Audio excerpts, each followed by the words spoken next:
Hola, ¿cómo están? Bienvenidos al podcast de Apolo Sostenible.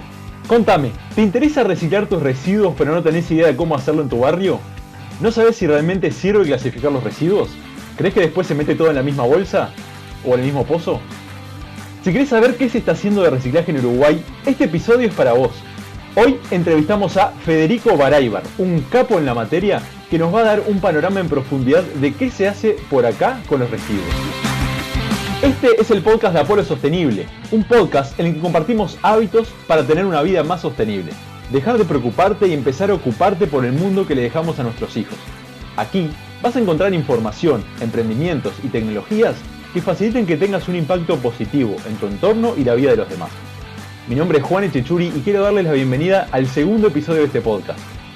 Pero antes de empezar quiero pedirte que si te gusta el contenido que te brindamos, nos ayudes a llegar a más personas compartiendo este podcast y suscribiéndote en Spotify. Así que ahora sí nos vamos con la entrevista y como nos queda un poquitito larga, la vamos a dividir en 2 episodios. Así que pará la oreja. Bueno, muchas gracias por aceptar la invitación. Para mí, bueno, ya nos conocíamos antes, pero para mí es un placer tenerte acá en este podcast. Un placer. Voy a comentar un poco en qué estás y en qué has estado. Cofundador de Pinturas Suma. Ahora nos explicas un poquito del emprendimiento que estás teniendo. Director ejecutivo de SEMPRE, Compromiso Empresarial para el Reciclaje, Uruguay, hace 6 años. Coordinador general de nuevos proyectos en Repapel. ¿Eso actualmente o es...? No, hasta el 2014 estuve. Bien. Sí, ya está. Y estuviste en ONUDE, en Dinama, así que con un montón de cosas, pero bien enfocado siempre en lo ambiental. Exactamente, sí, desde el año 2000 estoy metido en los temas ambientales. En este podcast tenemos varias aristas. Una de las aristas es gestión de residuos. Te contactamos justamente por tu experiencia en gestión de residuos. Y una de las primeras preguntas que nosotros tenemos, que también entendemos que muchas personas del Uruguay tienen, es ¿por qué está bueno clasificar los residuos para que luego sean reciclados? Bueno, todo lo que se viene desarrollando y las 3 décadas, digamos, de experiencia en clasificación de residuos, en valorización de residuos, indican que los procesos de valorización se hacen de manera más eficiente, se logra más aprovechamiento de los materiales, se logra mejores productos finales reciclados, a partir del momento que hay justamente una clasificación desde la fuente, que se clasifican los residuos adecuadamente desde la fuente. Adecuadamente significa que van los residuos que tienen que ir en cada fracción establecida. Lo que confiere el hacer una clasificación en origen es mayor cantidad de residuos aprovechados y mejor calidad de los productos finales realizados, menores costos en los procesos de reciclaje, etc. Ahí viene un poco la mano de la necesidad de clasificación. En general, las categorías mínimas son 2, que son la fracción de materiales reciclables y la fracción de materiales no reciclables, sí, o residuos mezclados. En algunos casos se puede agregar una tercera categoría, que puede ser la de residuos compostables, pero aún así, por más sencillo que parezca este concepto, no es tan fácil porque muchas veces se colocan sinónimos y se habla de residuos secos, se habla de envases vacíos, de envases sin líquido, etc. Y no son todos sinónimos de residuos reciclables, justamente, ¿no? O sea, la reciclabilidad depende un poco del entorno en el que te encontrás, depende del país, depende de la infraestructura que tengas de transformación de materiales, etc. No es la misma en todos lados, ¿no? No se recicla todo en todos lados. Y tiene mucho que ver también lo legal y las leyes tanto municipales como nacionales. En ese sentido, ¿pero cuál es la situación hoy en Montevideo? ¿Cuántas plantas de clasificado hay? ¿Quién las gestiona? ¿Y cómo se están gestionando? Bien, hay como muchas aristas. Si hablamos del plan de gestión de envases, el plan de gestión de envases del Fideicomiso de la Cámara de Industria tiene 4 plantas de clasificación, donde operan 4 grupos, 4 cooperativas o grupos cooperativas en formación de clasificadores o de ex clasificadores, donde trabajan unos 120 a 130 clasificadores en las 4 plantas. Pero también hay empresas privadas que se dedican a clasificación de residuos también, pero de origen comercial de pronto, no de origen domiciliario, depende también de las corrientes. También hay programas particulares, ¿no? O sea, de ONGs, por ejemplo, que están recuperando materiales. Entonces hay como muchas vueltas. Las plantas de clasificación del plan de gestión de envases reciben de 4 corrientes de residuos que son todos tu envase sirve, sí, pero unos son los contenedores de los supermercados, los otros son los contenedores del municipio B, que tiene esa doble containerización verde-naranja. El tercero es Mi Barrio Clasifica, que en unos 80 edificios colocaron un contenedor para materiales reciclables. Y el otro es el sistema de el equipamiento urbano de Deco, que son esos contenedores grises que reciben también botellas, cartón, latas, etc. Entonces, sí, la respuesta a la pregunta el plan de gestión de envases en Montevideo tiene 4 plantas de clasificación, que son esencialmente manuales, tienen muy pocos automatismos. Sí. Alguna tiene alguna transpaletera eléctrica, tiene una cinta transportadora, que a veces se usa, a veces no, tienen una enfardadora en general, sí, porque generan fardos, pero tienen poco lugar para estiva, la diagramación quizás no sea la óptima, y hay como mucho trabajo para hacer todavía en ese sentido, ¿no? ¿Qué puede tirar un ciudadano en Montevideo y qué no puede tirar? Teniendo en cuenta eso, teniendo en cuenta que los trabajadores que están en esas plantas y las personas que reciben los residuos que nosotros tiramos, ¿qué es lo que más sirve que se tire y qué no está bueno que se tire? Bueno, la consigna del plan de gestión de envases siempre ha sido colocar en los contenedores de residuos secos todos los envases. Incluso está la discusión de si el vidrio no, y según el contenedor o el circuito, cambia la consigna si el vidrio va o el vidrio no va. El vidrio hoy no tiene valor de mercado, ¿sí? O tiene un valor negativo, mejor dicho. Que tenga un valor negativo significa que si yo pago, alguien puede reciclarlo. ¿Ah? Que no tenga valor significa que ni siquiera pagando alguien lo recicle. Y así otros residuos, los plásticos mezclados, los plásticos multilaminados tienen valores negativos. Es decir, que hay quien lo pueda reciclar, pero que no hay un valor de mercado que traccione del material. Entonces, las plantas de clasificación van a recuperar o clasifican para recuperar lo que sí tiene valor de mercado. O sea, estas plantas no está previsto hoy, no quiere decir que en el futuro no pueda ser, de hecho creo que debería ser, pero no está previsto hoy que paguen para que alguien reciba el material. Entonces van a clasificar y van a enfardar lo que en el mercado tiene un valor positivo, que vale 1 peso, 2 pesos, 3, 15, 20, 17, lo que sea, pero que tenga un valor positivo. Entonces, lo que va al contenedor, cuando estamos pidiendo a la gente que clasifique envases, mucho va a ser desperdicio, mucho va a ser refugo o material rechazado por no tener valor de mercado. Quiere decir que el vidrio se rechaza, quiere decir que sigue de largo en la cinta transportadora de alguna manera, ¿sí? Que no se acondiciona. Los plásticos multilaminados, los envases multilaminados también siguen de largo en la cinta transportadora, no se retiene para enfardar y vender en una fábrica. Envases multilaminados, estás hablando de Tetra Brick. No solamente, estoy hablando también del Doypack, o sea, de los stand-up pouches, son los estuches, las recargas económicas. Empezó para artículos de limpieza, pero hoy encontramos nueces, almendras, alimentos de todo tipo en ese tipo de envases, ¿no? Que tienen varias capas que se justifican para la conservación del alimento, para que no se eche a perder el alimento, para que no le entre el sol, por un montón de motivos, además de los motivos quizás más superfluos que son de presentación del producto, de que brille la marca, etcétera, claro. Que eso pero sí tiene propiedades de conservación de los alimentos y ahí es donde se justifica en realidad. O de larga duración, ¿no? De conservación con larga duración de los alimentos. Entonces, todo eso que estamos poniendo en el contenedor para reciclaje, en realidad no se va a reciclar, porque si bien son envases, si bien son residuos secos, no son hoy, de acuerdo a nuestro mercado, residuos reciclables, y porque el mercado no tiene avidez por ellos. Nosotros definimos desde siempre la reciclabilidad como la avidez que tiene el mercado por un determinado material, ¿sí? Si el mercado tiene avidez por ese material, va a poner un valor positivo. Si hay un valor positivo, va a traccionar en mayor o menor medida de ese material. Es en definitiva el valor de reciclado positivo o negativo lo que manda en el mercado hoy en día. Totalmente, sí. El valor positivo es el que manda, pero siempre y cuando ese valor positivo esté por encima del costo-oportunidad del que está clasificando el material. Exacto. También. Porque puede haber un material que valga más que el otro, pero si manejarlo me cuesta más tiempo y tengo mayores costos, tampoco lo voy a manejar, no lo voy a recuperar, ¿sí? El cartón vale menos que la bandeja de espuma de poliestireno, pero priorizo el cartón porque en un movimiento generé 1,5 kilos de cartón. Sin embargo, para la espuma de poliestireno tengo que generar 600 veces ese movimiento para generar 1,5 kilos, o 50 veces ese movimiento. Y eso me llevó tiempo. Y ese cálculo lo hacen muy rápidamente en la planta de clasificación o los clasificadores que van descalzos al relleno sanitario. Ellos van a evaluar cuánto tiempo les llevó llegar al jornal, y si no llegaron con un bolsón o 2 bolsones al cabo del día para llegar al jornal, se dan cuenta que el precio no paga el costo de oportunidad que tiene. Una cosa es el costo de oportunidad de un clasificador informal y otra cosa es el costo de oportunidad de un clasificador en una planta de clasificación.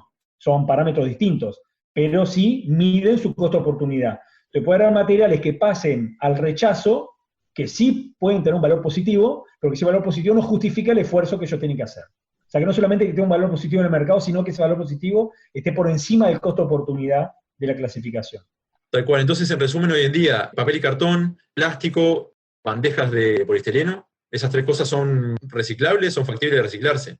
Entre los plásticos tenemos, obviamente el rey es el PET, que es el que tiene mayor valor y el que tiene mayor circulación en el mercado. La tapita de la botella. La tapa de la botella, obviamente, polietileno de alta densidad. El famoso pomo, que es polietileno de alta densidad, todo lo que es envases rígidos opacos, tiene un menor valor que antes, con lo cual se está recuperando menos. El polipropileno tiene algo de valor, que son, por ejemplo, todo lo que son los tuppers, pero también los tuppers descartables de helado, etcétera, que por más que lo podemos reutilizar, son descartables. Esos también tienen un valor menor y también tienen circulación. Y también lo tiene el polietileno de baja densidad, sobre todo el polietileno transparente, que se llama cristal. El polietileno de baja densidad, que sale de procesos logísticos, industriales, tiene un valor muy interesante y se mueve muchísimo material, ¿no? Obviamente, con muchos núcleos de trabajo informal, en muchos barrios, ¿no? Hay como muchos operadores de polietileno de baja densidad, pero sobre todo donde está concentrado, que lo vamos a buscar a los operadores logísticos, ¿no? Que son los que manejan mayores volúmenes. Sacar el polietileno de baja densidad transparente de los residuos domiciliarios ya no justifica el costo-oportunidad, como decíamos recién, ¿no? O sea, voy a estar buscando polietileno de baja densidad, encontrando algunos gramos para un esfuerzo demasiado grande. Tal cual. En definitiva, entonces, hoy en día, última pregunta a nivel montevideano, a nivel departamental, y después vamos a nivel país. Hoy en día, ¿tenés idea de más o menos cuánto se recicla de lo que yo voy y dejo en tu envase sirve, por ejemplo? ¿Qué porcentaje? Bien, las tasas, a ver, primero que nada, la tasa de rechazo es alta por lo que decíamos recién, ¿no? Por la baja reciclabilidad de los materiales, de los residuos secos o de los materiales, o de los envases. Nosotros, algo que le insistimos a la Cámara de Industria, a la Intendencia de Montevideo, es cambiar esa denominación por residuos reciclables y explicarle a la gente qué es un residuo reciclable para mejorar las tasas de recuperación, para optimizar los procesos de transporte, o sea, que se transporte residuos que son realmente reciclables, por lo menos en un 80%. En el interior logran tasas mayores o tasas menores de rechazo, porque piden más específico qué es lo que se recicla, que es cartón, papel, botella de PET, pomo, como decíamos recién, polipropileno, algo de film se recupera igual, aluminio, ¿sí? O sea, todo lo que es desodorantes o algunos productos de tocador, y hojalata. Básicamente esas son las categorías. Si nosotros le pidiéramos a los usuarios que separaran esas categorías, entonces tendríamos mejor eficiencia. Hay que ver si podemos empatar la cantidad de material, pero seguramente mejor eficiencia, menor cantidad de rechazos, menores reprocesos en la planta de clasificación. Lo cierto es que hay que buscar alternativas para esas cosas que no se están valorizando, ¿no? Pero mientras no se encuentran las alternativas de salida, enfocarnos en lo que sí tiene destino, ¿no? Tal cual, porque se está transportando un material que no es reciclable a la planta y después al relleno de Felipe Cardoso. Se transporta a la planta, pasa por la cinta, pasa por la mano de los clasificadores, va al rechazo y después va a Felipe Cardoso. Son, por lo menos, ahí te conté 5 procesos de materiales que ya sabemos de pique, de antemano, que no van a ser recuperados. Pero si querés reiterar la pregunta, Juan, que me la olvidé y te puse un paréntesis del anterior. Más o menos, ¿cuánto de lo que yo clasifico en casa se recicla? Bien, entonces, más o menos la tasa de rechazo es del orden del 60 a 70%, es alta en las plantas de clasificación de Montevideo. Y eso lleva a que Montevideo que ingresen a las plantas del orden de a 3.000 toneladas por año, 3.000 y pico toneladas por año, y que se valoricen del orden de 1.000 toneladas por año, grosso modo, en Montevideo. Bien. Esos son los datos. No estamos diciendo que eso sea lo que se recicle en Montevideo, se recicla mucho más. Claro, pero sí de las plantas de clasificación, esos son los valores. Porque la planta de clasificación solamente tienen los clasificados domésticos. El clasificado doméstico del circuito limpio. Hay clasificado doméstico de lo que sustraen los clasificadores de los contenedores, que eso no pasa por las plantas, y todo eso es sistema informal. ¿tá? Y eso es bastante más de lo que recuperan la planta de clasificación. Y además, lo reciclado que industrial, a nivel industrial, comercial y demás. Además está lo industrial y lo comercial, exactamente. Sí. Bien. Y que eso a nivel país, pusimos ahí una infografía hace un mes, el 5 de junio.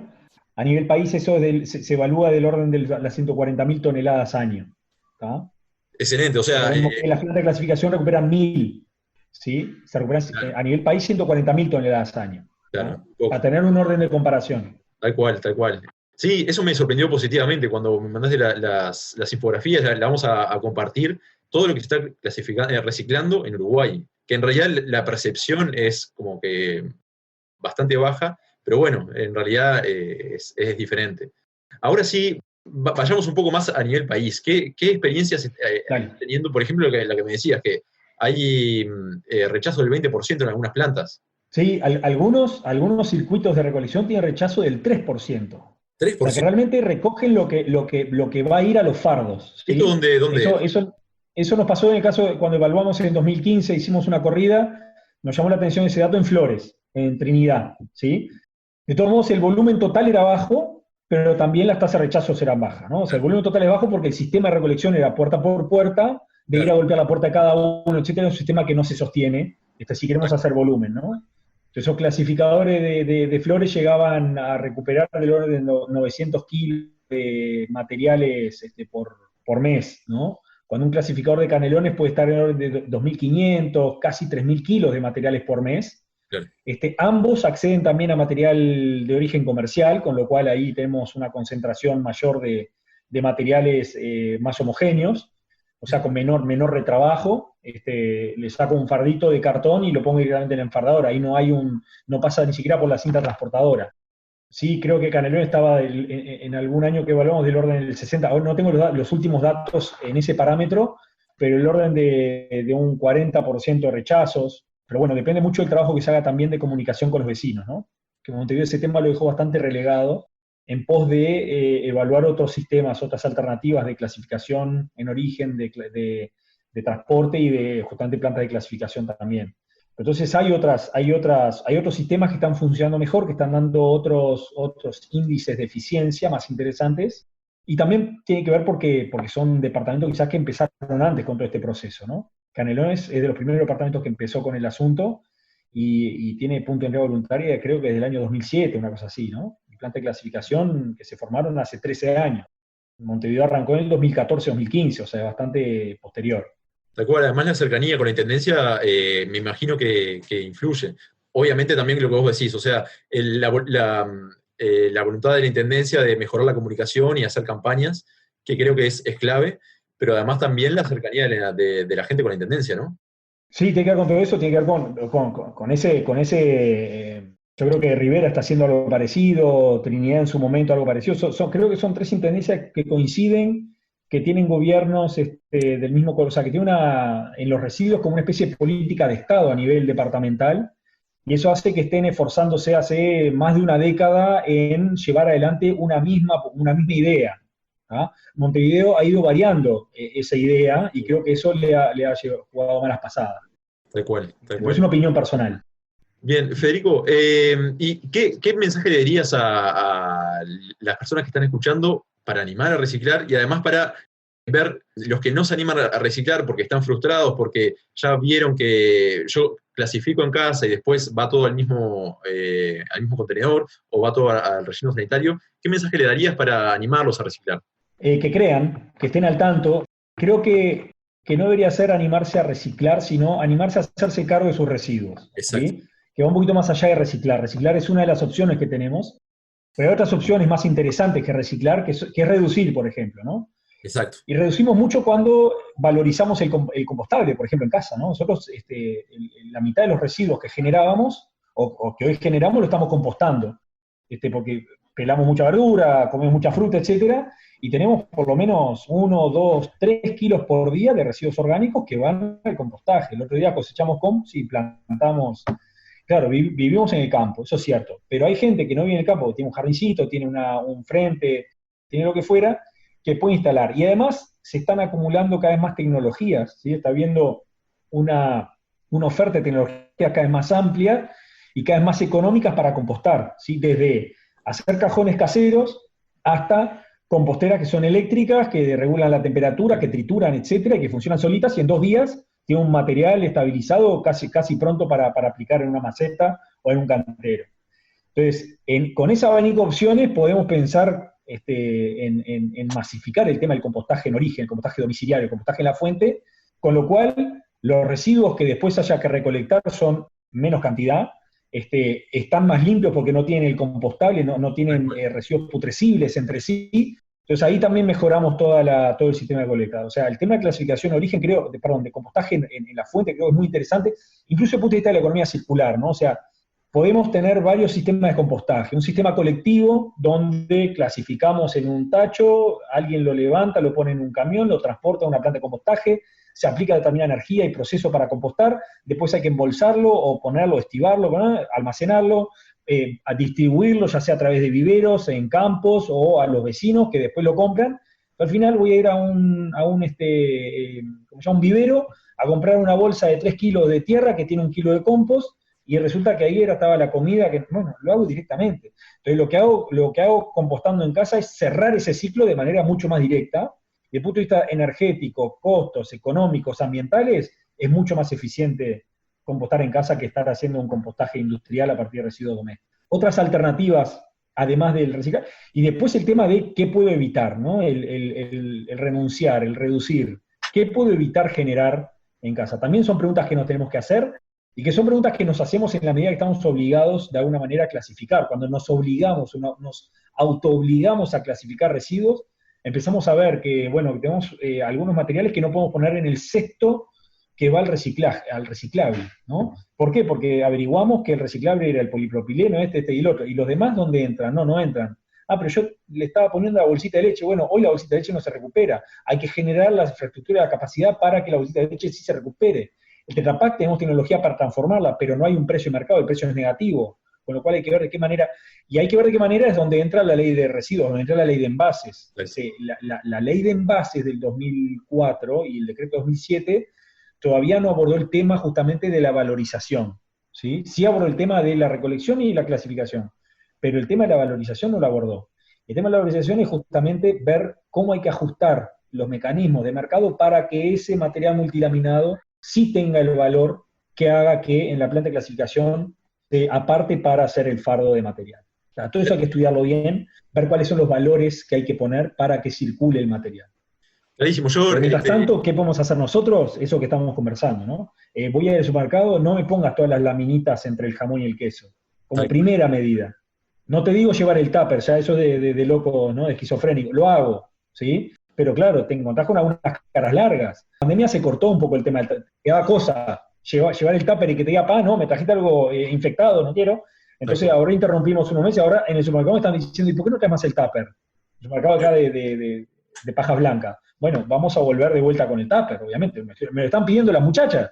Te voy a ir, bueno, acá ponen el queso. Y eso funciona, y además lo traes y lo guardaste en la heladera así como está, sacaste la etiqueta y guardás como está. Tal cual, y además también las personas que están ahí también lo ven y dicen, ¿por qué no? Por lo menos se lo plantean. La gente que está ahí en la vuelta, claro, porque haces todo un sketch. Tal cual, un sketch ahí, ¿no?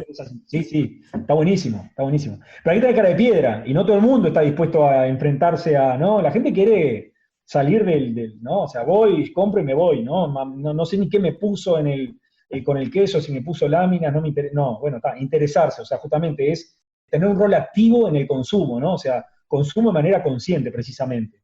No es meteme acá jamón, meteme acá queso y no me importa en qué me lo embolsaste y después voy y lo tiro todo en el mismo lugar.